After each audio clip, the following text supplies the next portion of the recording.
Nous arrivons aujourd'hui au dernier chapitre sur les instruments optiques. Nous commençons par une petite introduction sur la notion d'un instrument optique. Ensuite, nous allons aborder dans le deuxième paragraphe l'œil humain, sa constitution, système équivalent, l'œil réduit, représentation.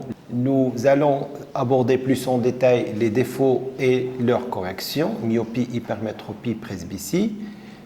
Ensuite, dans un quatrième paragraphe, nous allons discuter la qualité d'un instrument optique, donc tous les paramètres, l'attitude de mise au point, grossissement, grandissement, etc., puissance.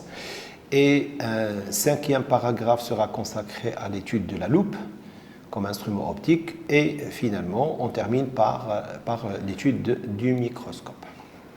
Donc, un instrument d'optique est une association de plusieurs systèmes ayant pour intérêt l'amélioration de la vision des objets. Donc, on distingue principalement deux catégories d'instruments, les instruments subjectifs ou ce qu'on appelle oculaires et les instruments objectifs. Pour les instruments subjectifs, ce sont des instruments qui donnent une image virtuelle qui est perçue par l'œil. Et je peux dire que pour ces instruments subjectifs, l'œil est à peu près une partie intégrante du système, parce que sans l'œil, nous ne pouvons pas visualiser l'image. L'exemple de la loupe, le microscope, la lunette astronomique. L'objet peut être soit proche, soit éloigné, soit situé à l'infini. Dans le cas d'un instrument optique subjectif avec objet proche, nous pouvons parler de la loupe ou du microscope. Et dans le cas où l'objet est éloigné, nous pouvons parler de la lunette astronomique, par exemple. Mais dans les deux cas, pour un instrument subjectif, l'image obtenue est une image qui est de nature virtuelle. Pour un instrument objectif, ou ce qu'on appelle un instrument de projection, c'est un instrument qui donne une image réelle. C'est une image qui est projetée, par exemple, sur un cliché d'appareil photographique ou sur un écran, mais de toute façon, c'est une image qui est réelle. Nous pouvons parler, par exemple, de rétroprojecteur, d'un appareil photographique ou d'autres instruments. Mais pour les deux cas de figure, l'œil reste quand même un instrument qui permet d'analyser ces images. Si l'image est virtuelle et déposée sur la rétine, nous allons l'analyser donc pour voir comment cette image est formée. Et si l'image est déposée d'abord sur un écran, le cas d'un instrument objectif, et c'est quand même l'œil qui va analyser l'image réelle sur un écran. Donc, dans un deuxième paragraphe, nous allons parler de l'œil. Donc, la constitution de l'œil, comme nous pouvons le voir sur cette figure, nous avons d'abord la cornée, ensuite l'iris, ensuite un cristallin, c'est la partie qui joue le rôle de la lentille sous forme d'un dioptre ou d'une lentille convergente. Derrière le cristallin se trouve l'humeur vitrée.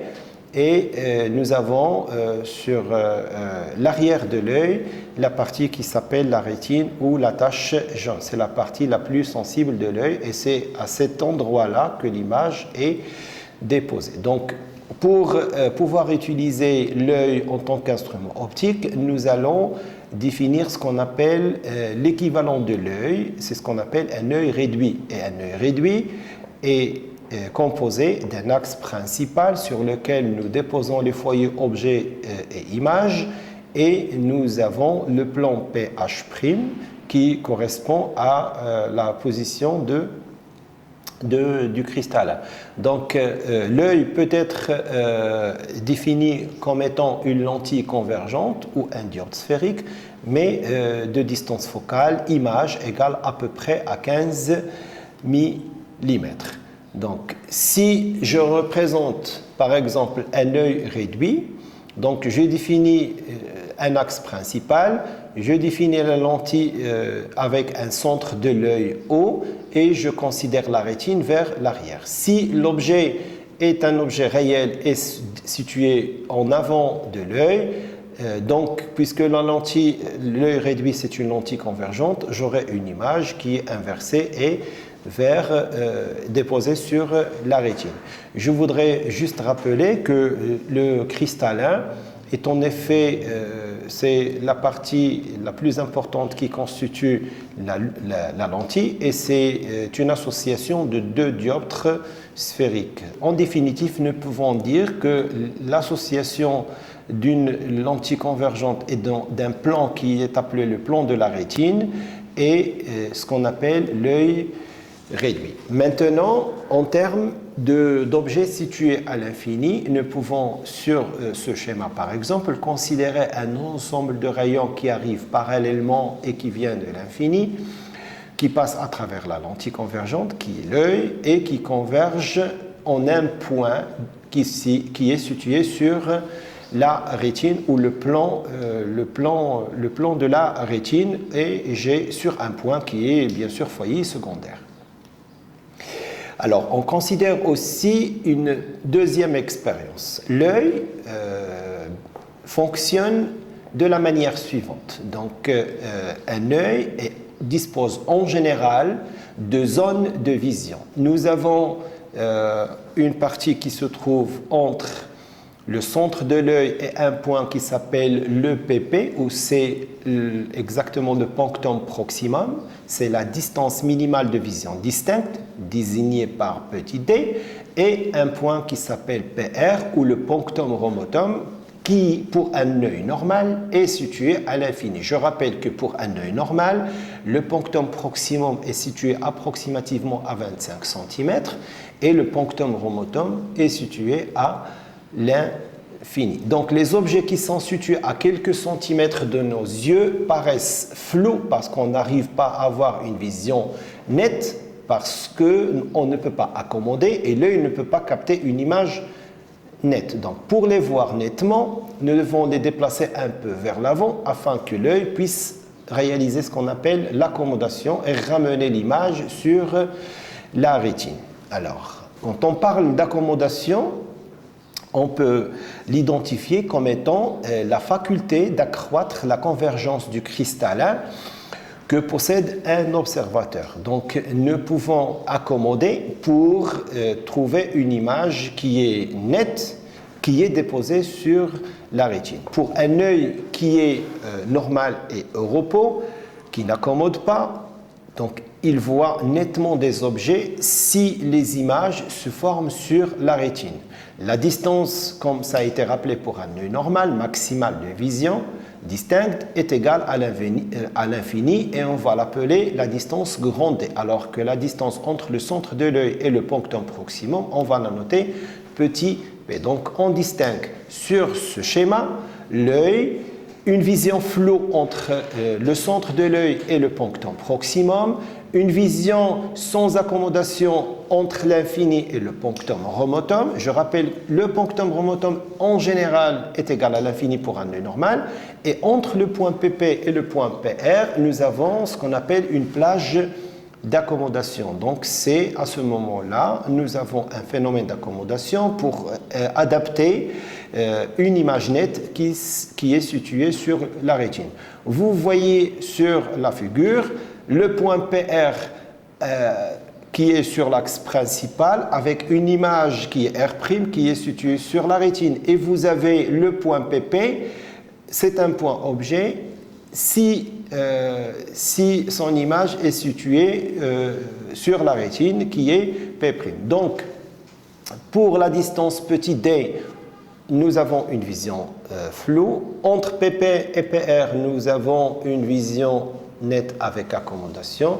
Et après le PR, nous avons une vision sans accommodation. Donc, pour un œil normal, le PR est situé à l'infini et le PP est situé à une distance de 25 cm ou 0,25 m.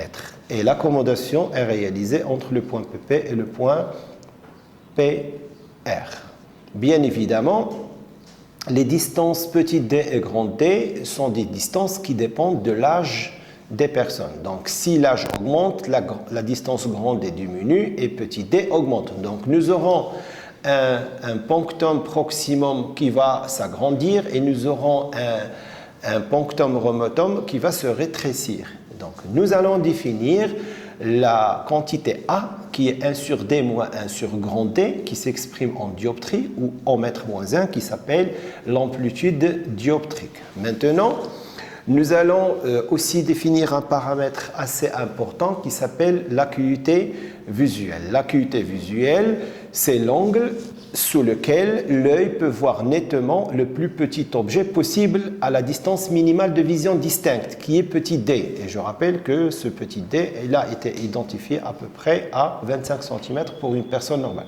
Donc si je considère un œil, je considère un objet réel, petit perpendiculaire à l'axe principal. Si je considère le plus petit objet qui peut être distinct et observé nettement par cet œil, je définis l'angle bêta comme étant tangente bêta égale à AB sur petit d et si bêta est petit, je peux faire l'approximation tangente bêta égale AB sur d. Maintenant, j'arrive au troisième paragraphe qui concerne les défauts de l'œil et leur correction. Donc, un œil peut présenter des anomalies et ses capacités d'accommodation se trouvent modifiées. Donc, on peut traiter certaines anomalies qui sont la myopie, l'hypermétropie ou la presbytie. Donc, si nous discutons la myopie, on peut dire que c'est un œil qui est trop convergent, c'est-à-dire que sa distance focale elle est plus petite à la normale. Donc elle est plus petite que 15 mm que nous avons discuté. Donc l'œil, entre parenthèses, moi je dirais, c'est le cristallin qui joue le rôle de cette convergence. Il devient très convergent même quand il est au repos. Et l'image n'est pas déposée, l'image d'un point à l'infini se forme sur le plan focal. Donc, on peut dire que pour un œil qui est myope, l'image n'est pas déposée sur la rétine, mais plutôt en avant de la rétine. Donc, les rayons qui arrivent de l'infini vont converger vers un point A' en avant de la rétine. Bien évidemment, je voudrais juste rappeler que entre le point PP et le point PR, tous les rayons qui sont dans cette plage d'accommodation atterrissent directement vers la rétine. Parce que pour un œil qui est myope, il arrive quand même à avoir une image nette à condition que les rayons arrivent entre le point PP et le point PR. Donc le maximum d'accommodation serait au point PR, c'est-à-dire si je considère les rayons qui sont issus du point PR, ils vont venir vers l'œil, ils vont se déposer vers la rétine avec accommodation, mais c'est ce qu'on appelle le maximum de convergence. Alors pour corriger la myopie, j'ai besoin d'une lentille divergente qui va permettre d'élargir un peu, de diverger les rayons, d'élargir un peu les rayons pour que quand ça traverse l'œil, les rayons vont atterrir un peu plus loin, ils vont correspondre à la rétine. Et en général, la lentille choisie dans ce cas, c'est une lentille qui a pour distance focale le point F' qui correspond exactement au point punctum remotum. Bien, pour un objet situé à l'infini, avec une lentille divergente par exemple, l'image est à nouveau sur la rétine. Et dans ce cas, nous aurions corrigé cette myopie en mettant une lentille divergente avec une distance focale qui correspond exactement au punctum remotum. Pour le cas de l'hypermétropie, c'est le phénomène inverse. J'ai un œil qui est moins convergent, c'est-à-dire que le point de convergence de rayons qui arrive de l'infini se trouve après la rétine, au point A'. Donc je ne suis pas sur la rétine, je ne suis pas en avant de la rétine, mais je suis plutôt après la rétine. La correction de l'hypermétropie, c'est une lentille convergente qui va d'abord ramener un peu plus et focaliser plus près pour que l'image soit finale et déposée sur la rétine. Donc, pour la correction de l'hypermétrope, on place une lentille convergente qui va ramener l'image sur la rétine. Et la lentille est placée de telle sorte que son foyer image soit sur le punctum remotum. Pour le punctum remotum d'un œil hypermétrope, c'est un point qui est virtuel et qui se trouve derrière la rétine. Donc, l'adaptation d'une lentille convergente doit disposer d'une distance focale positive qui est confondue avec, dont la distance focale est confondue avec le point R, le punctum remotum. Donc, on peut voir sur ce schéma, les rayons qui arrivent de l'infini vont d'abord traverser la lentille de correction L1 de centre O1 pour atterrir sur la rétine. Enfin, le troisième cas, ça correspond à la presbytie et elle se définit comme la baisse de la faculté d'accommodation d'un œil. Il est dû tout simplement au vieillissement de l'œil et peut affecter des yeux normaux, myopes ou hypermétropes. C'est une anomalie qui se traduit tout simplement par un éloignement du punctum proximum qui commence à se rapprocher du punctum remotum. Un œil, en résumé, un œil presbyte voit nettement des objets éloignés et doit pouvoir compenser l'insuffisance de l'accommodation par l'emploi de lentilles convergentes, comme dans le cas de l'hypermétropie. On peut le voir sur le schéma. Donc, le quatrième paragraphe concerne la qualité d'un instrument optique. Donc, on peut dire qu'un instrument optique a pour objectif de rapprocher des objets lointains ou d'observer des objets très petits, et sa qualité dépend de ses performances. Donc, un instrument optique dispose de certaines performances et nous allons citer dans l'ordre la latitude de mise au point. La latitude de mise au point, c'est un intervalle AR-AP et on va essayer de le définir. Donc, je considère un instrument optique de distance focale f' et un objet réel placé devant cet instrument qui en donne une image à 1B1 intermédiaire. Cette même image sera considérée comme un objet pour l'œil qui va former l'image définitive A'B'. Pour que cette image A'B' soit vue nettement et perçue par l'œil, il faut que l'objet A1B1, image donnée par cet instrument optique, soit comprise entre le punctum proximum et le punctum remotum.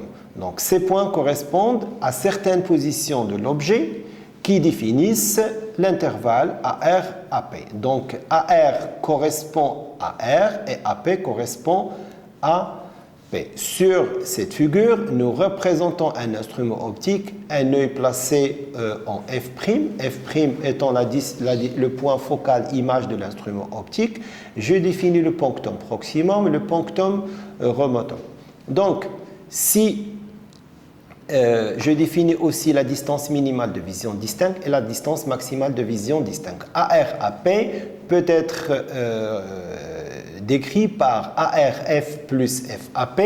Or, le point AR lui correspond R et le point AP lui correspond P. Et je peux aboutir à l'expression FAR égale à FF' sur FR et FAP égale à FF' sur F'P. Bien évidemment, nous avons utilisé la relation de Newton pour le couple AR-R et pour le couple de points objet-image AP-P. Et je peux déterminer la valeur algébrique AR-AP comme étant FF' facteur de 1 sur F'P moins 1 sur F'R. Puisque l'œil est situé sur le foyer image de cet instrument, je peux écrire que AR-AP égale à moins FF' facteur de 1 sur D moins 1 sur grand D, avec 1 sur D moins 1 sur grand D étant l'amplitude dioptrique décrite précédemment. Et j'aurai en définitive AR-AP égale à moins AFF'. Ensuite, un sous-paragraphe qui concerne la grandeur de l'image. Et nous avons parlé du grandissement et du grossissement et finalement de la puissance P d'un instrument optique. Donc, pour un instrument objectif, je rappelle que l'image A'B' est une image qui est réelle, et nous avons deux cas de figure pour un instrument optique objectif ou de projection. Donc si l'objet est proche, l'instrument optique sera caractérisé par son grandissement linéaire qui est égal à gamma et qui correspond à la taille de l'image sur la taille de l'objet en valeur algébrique. Et si l'objet se trouve à l'infini, donc c'est plutôt le diamètre apparent alpha de l'objet qui a un sens, et l'instrument optique sera caractérisé par le rapport petit f égale à A'B' sur alpha, comme on peut le voir sur cette figure avec petit f, la distance focale, objet bien sûr, de l'instrument optique. Pour un instrument subjectif, nous avons aussi deux cas. Nous avons l'objet proche et nous avons l'objet éloigné. Pour l'objet proche, et c'est le cas du microscope et de la loupe, les instruments les plus utilisés dans notre cours, nous allons définir cet instrument principalement par le paramètre P qui est égal à alpha prime sur AB. Et ça s'exprime en mètre moins 1. Donc, comme on peut le voir sur cette figure, je considère un instrument optique. L'œil est placé juste en avant du foyer image de cet instrument optique. Puisque l'instrument optique subjectif objet proche va donner une image qui est virtuelle et interceptée par l'œil, je définis alpha l'angle sur lequel je vois l'objet et alpha prime l'angle sur lequel je vois l'image. Donc, cette puissance, je peux la déterminer par alpha prime sur AB et je peux déterminer alpha prime, c'est l'angle sur lequel je vois l'image, par tangente alpha prime approximativement égale à alpha prime égale à A'B' sur A'O, et donc je peux écrire que P est égal à A'B' sur AB fois 1 sur A'O. Mais P serait dans ce cas égal à gamma, c'est A'B' sur AB, sur A'O. Et donc je peux sortir aussi, d'après la relation de gamma, d'après la relation de Newton, gamma égale à A'F' sur F', et j'utilise la relation de Schall pour écrire que A'F' égale à A'O plus O'F' sur F'. Finalement, je factorise par 1 sur F' et je peux montrer que P est égal à 1 sur F', facteur de 1 moins OF' sur OA'.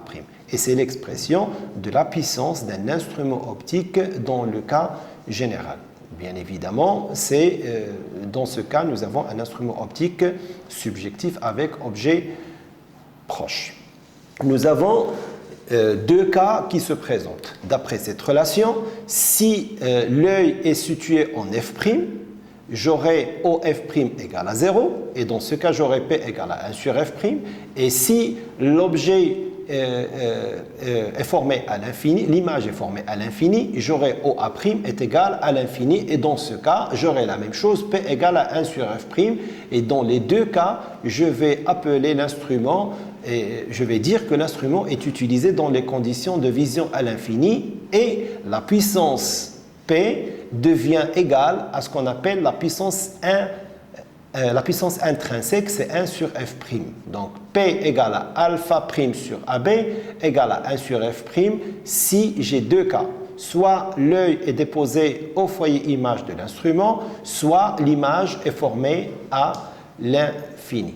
Pour le cas d'un instrument optique subjectif avec objet éloigné, c'est le cas d'un télescope. L'objet ne peut pas être caractérisé par autre que alpha, c'est l'angle sur lequel l'image sera vue par l'œil. Et c'est dans ce cas, j'aurai tangente alpha égale à peu près à alpha égale à AB sur AO, et je peux aussi définir le grossissement par le rapport alpha prime sur alpha qui est alpha prime AO sur AB. Je sais que P égale alpha prime sur AB et le grossissement peut être égal à P fois D. Donc le grossissement égal au produit de la puissance par petit d. D c'est la distance minimale de vision distincte qui est égale à 0,25 mètres, qui est égale à 1 sur 4. Et je peux écrire dans ce cas de vision à l'infini que le grossissement serait égal au grossissement commercial et serait égal à la puissance intrinsèque fois 0,25 ou P intrinsèque sur 4 Ou encore, puisque la puissance intrinsèque égale à 1 sur f', je peux montrer que grossissement commercial égale à 1 sur 4 f'. Je rappelle que P et PI sont en dioptrie ou mètre moins 1 et le grossissement, bien évidemment, n'a pas d'unité. Donc, deux cas seront discutés. Donc, comme application, on va considérer dans ce 5e paragraphe le cas de la loupe et on peut dire qu'une loupe n'est autre qu'une lentille convergente, qu'une lentille mince convergente dont la distance focale elle est de quelques centimètres. Mais pour que cette lentille convergente fonctionne en tant que loupe, il faut absolument que l'objet soit déposé entre son centre et le foyer. Pour que ça soit un instrument optique subjectif, l'image doit être à l'infini, virtuelle, devant l'œil. Donc l'œil, elle sera déposée autour du point f' qui est considéré point foyer image de l'instrument qui est la loupe. Et l'image, elle est virtuelle et elle est interceptée par l'œil. Dans ce cas, je peux définir alpha, l'angle sur lequel je vois l'objet, et alpha', l'angle sur lequel je vois l'image. Donc la loupe donne d'un objet réel placé à côté du foyer une image virtuelle droite et agrandie un certain nombre de fois. Donc pour faire la mise au point de cette loupe, on peut déplacer l'objet par rapport à la loupe qui reste fixe. La latitude de mise au point, comme ça a été défini, est égale à ARAP. On peut noter aussi la valeur petit l égale à f' carré fois l'amplitude dioptrique. Donc f' est la distance focale image de la lentille qui est considérée en tant que loupe et elle est de quelques centimètres comme je l'ai rappelé bien avant. Alors pour la puissance, P étant égal à alpha' sur AB, alpha' étant l'angle sur lequel je vois l'image. Donc, d'après la relation P égale à 1 sur f' facteur de 1 moins OF' sur OA', la puissance intrinsèque serait égale à 1 sur f' et le grossissement, encore une fois, qui est égal à alpha' sur alpha, il peut être le grossissement commercial et on peut le montrer que c'est PI sur 4 ou égal à 1 sur 4 f'. Finalement, pour terminer ce chapitre, on fera une petite présentation sur un autre instrument optique subjectif qui analyse les objets proches et c'est le microscope. Donc sommairement, nous pouvons définir le microscope comme étant un instrument optique subjectif qui est composé de deux étapes. Donc un premier élément qui est l'objectif et c'est en dessous de cet élément qu'on dépose un objet à observer de dimension très petite et un élément qui s'appelle l'oculaire et qui est plutôt au contact de l'œil humain. Donc l'objectif en général c'est un système qui est très convergent et il est de quelques millimètres et un oculaire c'est un système qui est aussi convergent, mais qui est de quelques centimètres. Je définis la même chose, l'épaisseur du microscope par E, et O1, O2, c'est la distance entre les centres optiques de la lentille L1 qui est l'objectif et la lentille L2 qui est l'oculaire, et je définis l'intervalle optique qui doit être autour de 18 cm pour certains microscopes, bien sûr, optiques. Sur la figure suivante, nous représentons les deux systèmes centrés, donc l'objectif et l'oculaire, et je voudrais juste apporter un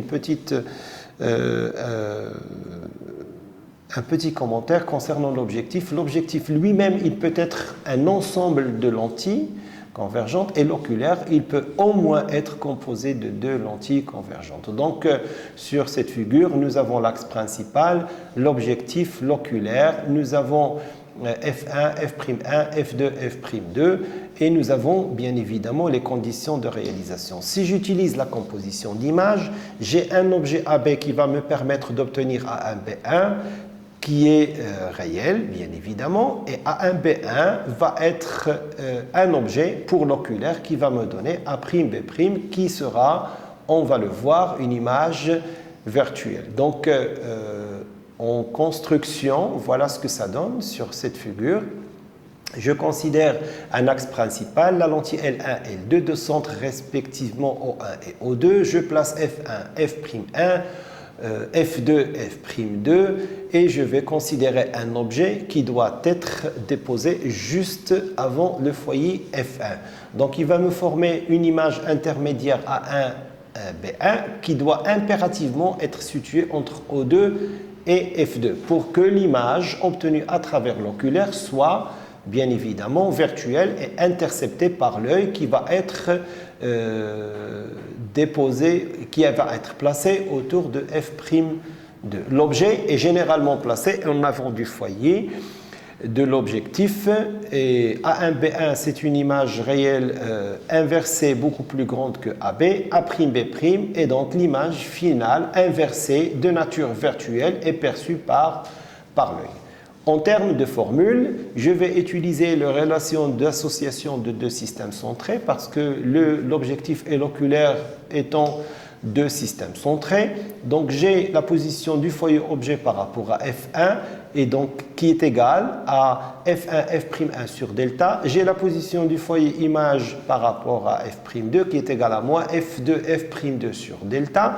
J'ai la distance focale du microscope qui est égale à HF égale à F1, F2 sur delta et F' égale à H', F' égale à moins F'1, F'2 sur delta. Ce sont les distances focales objet et image du microscope. Bien évidemment, F1, F'1, F2, F'2 sont les distances focales respectives de l'objectif et de l'oculaire. F' obtenu, puisque l'image est virtuelle, va être inférieure à 0. Alors, pour la mise au point pour le microscope, la même chose, comme ça a été fait pour la loupe, petit l égale à ARAP égale à moins FF' fois A, à peu près égale à quelques microns dans ce cas. La puissance L du microscope sera définie par alpha' sur AB et on peut montrer que la puissance du microscope très simplement est égale à la puissance de l'oculaire fois gamma de l'objectif.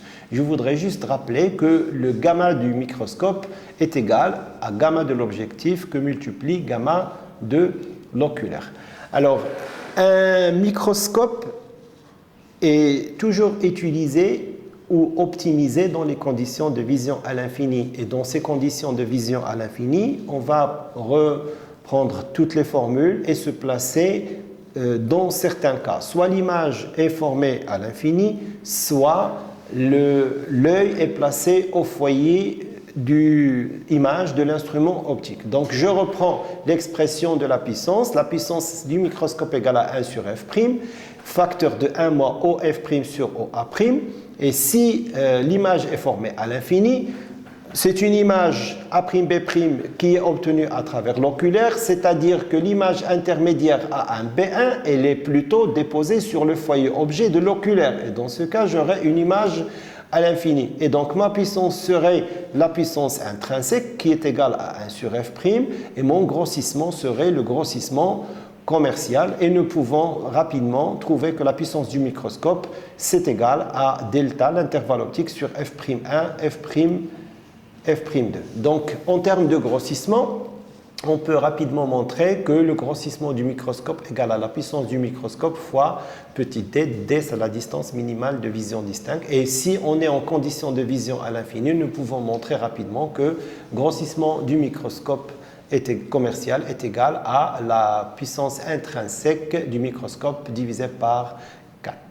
Donc, nous pouvons considérer une construction géométrique qui permet de déterminer la position de l'objet AB qui normalement devra être situé au voisinage avant du foyer objet, tel que la valeur algébrique de O1A est supérieure légèrement à O1F objectif. Et dans ce cas, nous obtenons ce cas de figure. On peut voir que l'objet AB est réel juste en avant du plan focal F1. L'image dans ce cas est située sur le plan focal objet de l'oculaire et l'image est à l'infini. Et donc nous pouvons reprendre toutes les formules en prenant soin de faire correspondre la position de A1 sur F2 et dans ce cas, on va plutôt parler de la puissance intrinsèque du grossissement commercial comme on peut le voir sur ce slide. Puissance du microscope est égale à 1 sur F' microscope et le grossissement du microscope, il est converti en grossissement commercial comme on peut le voir sur les formules tout simplement. Voilà.